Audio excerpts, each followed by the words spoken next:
मैं अपनी सेफ्टी के लिए आई हूँ, क्योंकि जो इतने बड़े रास्ते से जब वही सेफ नहीं है तो हम तो आम आदमी हैं, हम कैसे सेफ होंगे। कहाँ से आई हैं आप? पहली बार कोशिश की है इन्होंने, न्याय की मांग की है। मैं कहती हूँ बिल्कुल हम इनके साथ हैं, हम इनकी हर तरह से मदद करेंगे। और ये आने वाला भविष्य है, जब इनके साथ ऐसा हो सकता है तो भविष्य का क्या होगा। सबसे बड़ी बात है बीजेपी सरकार हिटलर की तर्ज पर सीधे सीधे बोल रही है, go back to kitchen and be a good mother. तो ये 3 मिनट में एक बेटी का रेप होता है, इस चीज से आज़ादी चाहिए। 3 मिनट में एक बेटी का रेप होगा तो बेटियां हमारी कहाँ सुरक्षित रहेंगी। बॉस को एक केस है, दारा होती है, पुलिस डंडे मार के ले जाती है। लेकिन आज ब्रजभूषण की गिरफ्तारी हुई क्या? नहीं हुई, क्योंकि सारी all investigation agencies are under the pocket of मोटा भाई, सो कॉल्ड होम मिनिस्टर। हम कोई कांग्रेस के नेता नहीं, ना ही किसी पार्टी से बिलोंग करते हैं। दिल्ली विश्वविद्यालय का छात्र हूँ मैं। मेरा खून खौलता था जब रात में वीडियो देख रहा था। जब साक्षी दीदी की वीडियो देखता हूँ, आंसू रोते हैं, उनके आंसू रोते हैं तो हमें दर्द होता है, हमारे रोंगटे खड़े हो जाते हैं। कान खोल के सुन ले पापी, कामी और गद्दार, मैं ब्रजभूषण आरामजादे को बोल रहा हूँ। कान खोल के सुन ले पापी, कामी और गद्दार, झूठी है बातें तेरी, झूठी है सरकार।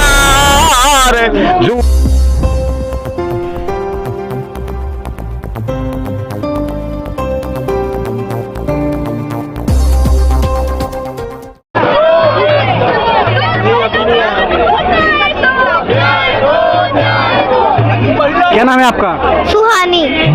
यहाँ पे किस लिए आई हैं आप? मैं अपनी सेफ्टी के लिए आई हूँ, क्योंकि जो इतने बड़े रास्ते से जब वही सेफ नहीं है तो हम तो आम आदमी हैं, हम कैसे सेफ होंगे। कहाँ से आई हैं आप? दिल्ली से ही हूँ मैं। पढ़ती हैं? हाँ। किस क्लास में? 6th में। तो आपको डर है कि जब ऐसे खास लड़कियों का जो है सेफ्टी नहीं है, सुरक्षा नहीं है, तो हमारी सुरक्षा, आम आदमी की सुरक्षा कैसे हो सकती है? हाँ, जब वही सेफ नहीं है, उनके साथ ऐसा हो रहा है, उनकी रिपोर्ट 1 साल तक दर्ज नहीं की गई तो हमारी तो कहाँ से ही की जाएगी। कहाँ से आई हैं आप? दिल्ली से ही हूँ। कौन जगह से? नांगलोई से। नागलोई से यहाँ आई हैं आप?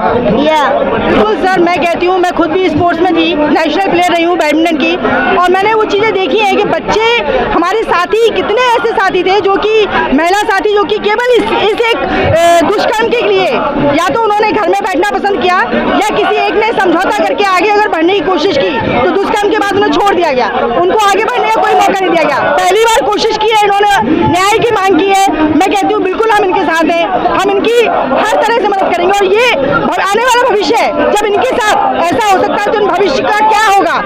सबसे बड़ी बात है बीजेपी सरकार हिटलर की तर्ज पर सीधे सीधे बोल रही है, go back to kitchen and be a good mother.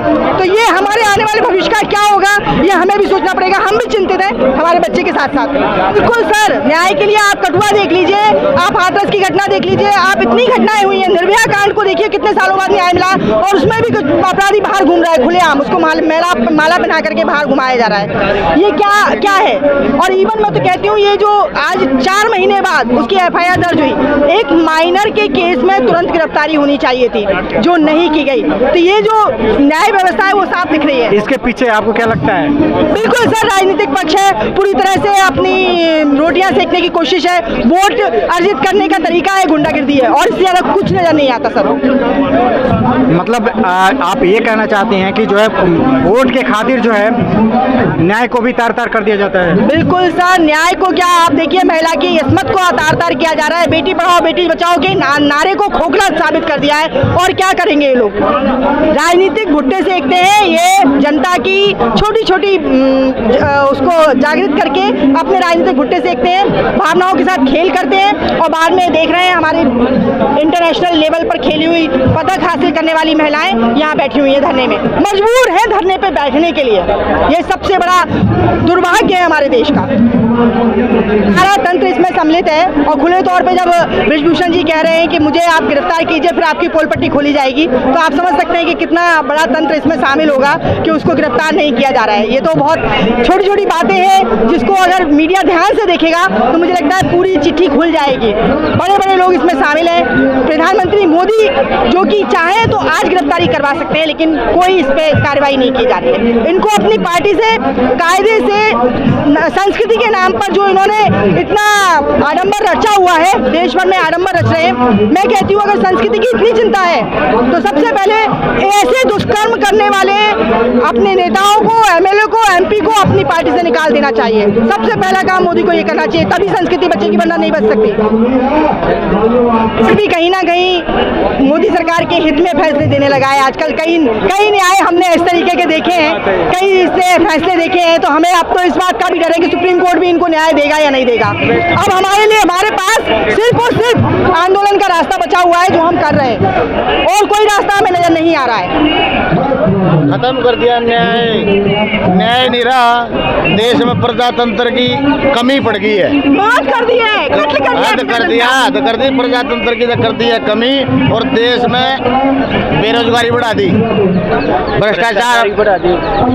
और भाई जी आप ये मानो किसानों की सब्सिडी बंद, गैस की सब्सिडी बंद, स्कूल बंद, जब शिक्षा नहीं हो चिट्ठा काट ले जो मतलब लिख के ला रहे हूँ भाई। 3 मिनट में एक बेटी का रेप होता है, इस चीज से आज़ादी चाहिए। 3 मिनट में एक बेटी का रेप होगा तो बेटियां हमारी कहाँ सुरक्षित रहेंगी। पॉस्को को एक्ट के तहत धारा होती है, पुलिस डंडे मार के ले जाती है। लेकिन आज ब्रजभूषण की गिरफ्तारी हुई क्या? नहीं हुई, क्योंकि सारी all investigation agencies are under the pocket of मोटा भाई, सो कॉल्ड होम मिनिस्टर। हम कोई कांग्रेस के नेता नहीं, ना ही किसी पार्टी से बिलोंग करते हैं। दिल्ली विश्वविद्यालय का छात्र हूं मैं। मेरा खून खौलता था जब रात में वीडियो देख रहा था, जब साक्षी दीदी की वीडियो देखता हूँ आंसू रोते हैं, उनके आंसू रोते हैं तो हमें दर्द होता है, हमारे रोंगटे खड़े हो जाते हैं।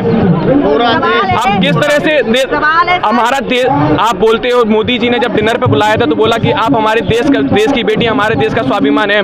देश की बेटियां ऐसे स्वाभिमान है तो कीचड़ में सो रही हैं हमारी देश की बेटियां। ये आपका स्वाभिमान है, ये देश का स्वाभिमान आप कहना चाह रहे हैं? आपको इसमें बात है कि एक समय था जब शिक्षा को सरकार चलाती थी, और ये जो वाइन की दुकानें हैं, ठेके हैं, इनको प्राइवेट लोग चलाते थे। आज की सरकार, अगर आज की हम देखें तो वाइन की कंपनियां, वाइन के जो ठेके हैं वो सरकार चला रही है, और शिक्षा जो है वो प्राइवेट लोग बेच रहे हैं। तो ये क्या है? ये क्या है? ये हमारी सरकारों की गंदगी है जो वो फैलाने के लिए तैयार है। वाइन फैला रहे हैं, वाइन फैलाएंगे, वाइन फैलाएंगे, मीडिया के द्वारा अश्लीलता फैलाएंगे, फिर रेप केस होंगे, और उसके बाद उसको न्याय नहीं मिलेगा। क्या बेटियों की जिंदगी है? क्या हमारी जिंदगी है? बताइए। हम 2 महीने की बेटी को हम सुरक्षित महसूस नहीं करते, 90 साल की महिला को हम सुरक्षित महसूस नहीं करते। जितने घोटाले हो रहे हैं, जितने सब कुछ हो रहे हैं, अडानी अंबानी का 20-20 लाख करोड़ रुपए वो करना एक प्रधानमंत्री का राइट ही नहीं है। इसने फाइनेंस भी अपने हाथ में ले लिया, वो भी अपने हाथ में ले लिया, सब कुछ अपने हाथ में ले लिया। इस बात का क्या मतलब है? एक मतलब बैंक के घोटाले करती है, भाग जा। 11,000 करोड़ का घोटाला कर दिया, भाग जा। तो ये तो हाँ, वो भाग जा, वो सब कुछ कर जाए। एमसीडी के चुनाव होते हैं तो क्या मतलब है इसका? बिना मतलब के सारे देश का सरदार बना हुआ है क्या? हमारा खून खोल रहा है। मैं राइटर, सिंगर, यूट्यूबर हूँ, और 2 लाइन सुनिए जरा। कान खोल के सुन ले पापी, कामी और गद्दार, मैं ब्रजभूषण हरामजादे को बोल रहा हूँ। कान खोल के सुन ले पापी, कामी और गद्दार, झूठी है बातें तेरी, झूठी है सरकार, झूठी है बातें तेरी, झूठी है सरकार। नारी को अबला मत समझो, ये चंडी और काली है। नारी को अबला मत समझो, ये चंडी और काली है। महिषासुर को मार गिराया, दुर्गा खप्पर वाली है। महिषासुर को मार गिराया, दुर्गा खप्पर वाली है। कुकर्म तेरे देख रहा, कुकर्म तेरे देख रहा, वो सच्चा है करतार। झूठी है बातें तेरी, झूठी है। मैं मैया का भगत हूँ, ये माला नहीं है जो देख रहे हो, ये मैया का खप्पर है, खप्पर। सजनों की रक्षा करती है और अन्यायियों को ऐसा खप्पर मारती है कि ब्रजभूषण के सीने में पार हो जाएगा। और दुर्गा महारानी की सेवा, जन रक्षा के लिए है, सबका साथ, सबका विकास। इसने विकास किया सिर्फ अडानी का, विकास किया सिर्फ अपना। ये देखो, मैं भारतीय जनता पार्टी का अब भी वो कोषाध्यक्ष हूँ हल्के का। लेकिन मैं इनसे नीतियों से खराब, देखो गैस की सब्सिडी बंद, जनता का फायदा था। तेल की सब्सिडी बंद, जनता का फायदा था। स्कूल बंद, शिक्षा लेके आगे ऊपर जाते थे। फौजियों की पेंशन बंद। 5,26,000 मोदी का कहना है, 5,26,000 तो मैंने फैक्ट्रियां बंद कर दी। तो ये हिसाब लगाओ, ये जनसत्ता का भी रिपोर्ट एक जन के साथ अगर 5 बंदे हैं तो कितने लाख आदमियों का नुकसान कर दिया उन्होंने, बेरोजगार कर दिए। ये एक्सपोर्ट हमारा बंद हो गया है। स्मार्ट सिटी कह रहे थे बनाएंगे, जीरो है। बुलेट ट्रेन जीरो, सबका निजीकरण कर दिया। 5 किलो अनाज में 80 करोड़ जनता आ गई, जबकि 40 करोड़ थे। भूखमरी में इंडेक्स में 107वें नंबर पे भारत आ गया है। तो कहाँ की तरक्की करी है। और ये भगत लोग जो कहते हैं ना मोदी मोदी, अरे डूब का मरने का हाल है। मैं भी कहता था मोदी मोदी, लेकिन वहां बैठ के मेरे की समझ में आए, वहीं का पता चला हिंदू मुसलमान खाम का करते हैं, मुसलमानों को आगे अड़ाते हैं और हिंदुओं को साथ झगड़ा कराते हैं, उनको साथ बैठाते हैं और कोई काम नहीं इनका। 81 देश घूम के आने में कोई इन्वेस्टमेंट नहीं आया और उस पर 23 लाख हजार करोड़ रुपया खर्च कर दिया गया है। ये एक मिनट का खर्चा ऐड का इनका 3,60,000, पूरे टोटल मारेंगे ना, घंटे मिनट सारे निकाल के ले आऊं, इसको देखो तो 45 करोड़ रुपए पर दिन, 45 करोड़ रुपए पर दिन खर्चा सिर्फ ऐड में कर रहे हैं मोदी मोदी दिखाने के लिए। तो महंगाई तो बढ़ेगी भाई, महंगाई जनता से नहीं बढ़ रही, महंगाई बढ़ रही है ऐड से। ऐड जो कर रहे हैं उस ऐड पे देश का नाश कर दिया है। ये तो छोटा आंकड़ा है, हो सकता है ये आंकड़ा डबल हो, ट्रिपल हो, 3 गुना 4 गुना हो। तो ये आप सोच के देखो, देश का तो नाश करेगा। जवान परेशान, किसान परेशान, बेटियां परेशान, रेलवे की नौकरी वाले घूम रहे हैं, सब रो रहे हैं, सब। बहुत बहुत धन्यवाद।